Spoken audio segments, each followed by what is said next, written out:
സാറിന് ഒരു stock in ഫോക്കസിലോട്ട് വരുമ്പോൾ ആദ്യം ചോദിക്കാനുള്ള ഒരു സ്റ്റോക്ക് അശോക് ലെയ്ലാൻഡാണ്. അശോക് ലെയ്ലാൻഡിനെ സംബന്ധിച്ച് ഇന്നത്തെ ഒരു ട്രേഡിംഗ് നോക്കുമ്പോൾ 8% മുകളിലേക്ക് ഒരു നേട്ടമാണ് ഇപ്പോൾ സ്റ്റോക്ക് രേഖപ്പെടുന്നതായിട്ട് കാണാൻ സാധിക്കും. എന്തായാലും പാദഫലം വന്നപ്പോൾ ലാഭത്തിലും വരുമാനത്തിലൊക്കെ ഒരു ഉയർച്ച രേഖപ്പെടുന്ന ഒരു പാദഫലമാണ് അശോക് ലെയ്ലാൻഡ് ഇപ്പോൾ രേഖപ്പെടുത്തിയതായിട്ട് കാണുന്നത്. നമ്മളൊരു പാസ്റ്റ് ട്രേഡിംഗ് നോക്കുമ്പോൾ കാണാൻ സാധിക്കുന്നത് ഏപ്രിലിന് ശേഷം ഈ ഒരു സ്റ്റോക്കിൽ ഓൾമോസ്റ്റ് ഒരു 35% മുകളിലേക്ക് ഒരു നേട്ടം രേഖപ്പെടുത്തിയിട്ടുണ്ട്. മാത്രമല്ല ഈ ഒരു മാസം നോക്കുമ്പോൾ പുതിയൊരു ഓൾ ടൈം ഹൈ കൂടി ക്രിയേറ്റ് ചെയ്തിട്ടാണ് അശോക് ലെയ്ലാൻഡ് ട്രേഡ് ചെയ്തുകൊണ്ടിരിക്കുന്നത്. അശോക് ലെയ്ലാൻഡിൽ താങ്കളുടെ ഒരു എക്സ്പെക്ടേഷൻ എന്താണ്? ഇന്നത്തെ ഒരു ട്രേഡിംഗ് പാറ്റേൺ വെച്ചിട്ടാണെങ്കിൽ പോലും അല്ലാതെയും ഇതൊരു പോസിറ്റീവ് ട്രേഡിങ്ങിലേക്ക് അല്ലെങ്കിൽ ഒരു ട്രെൻഡിലേക്ക് കടക്കുന്ന ഒരു സെക്ടർ ഒരു സ്റ്റോക്ക് വൈസിലായിരുന്നു. നമ്മൾ സ്റ്റോക്സ് വൈസ് നോക്കുകയാണെങ്കിൽ വോളിയത്തിൽ കഴിഞ്ഞ ആഴ്ചകളൊക്കെ തന്നെ ഇമ്പ്രൂവ്മെന്റ് വന്നിട്ടുണ്ടായിരുന്നു.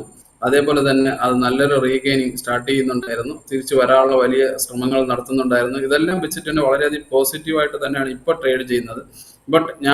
ഞാൻ വിചാരിക്കുന്നത് അത്രത്തോളം വലിയൊരു ഇമ്മീഡിയറ്റ് ഒരു വലിയ മൂവ്മെന്റ്സ് മുമ്പൊക്കെ വന്നതുപോലുള്ള ഒരു മൂവ്മെന്റ്സ് വരാൻ സാധ്യത കുറവാണ്.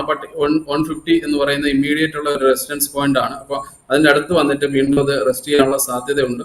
അപ്പൊ അത് നോക്കിയിട്ട് വീണ്ടും റീ എൻട്രി ചെയ്യുമ്പോൾ ഇന്ന് വന്ന മൂവ്മെന്റ്സ് ഒക്കെ മാറ്റി നിർത്തിയിട്ട് വീണ്ടും ഒരു ജുഡീഷ്യലായിട്ട് വരാമെങ്കിൽ അല്ലെങ്കിൽ ഒരു പ്രോഫിറ്റ് ബുക്കിംഗ് വരുമ്പോൾ റീ എൻട്രി ചെയ്യുകയാണെങ്കിൽ നമുക്കൊരു നല്ലൊരു പ്രോഫിറ്റബിലിറ്റിക്കുള്ള സാധ്യതയുണ്ട്. അപ്പോൾ അതുകൊണ്ട് തന്നെയാണ് ഞാൻ പറയുന്നത് ഒന്നുകൂടെ വാച്ച് ചെയ്ത് നമ്മൾ റീ എൻട്രി ചെയ്യുകയായിരിക്കും നല്ലത്.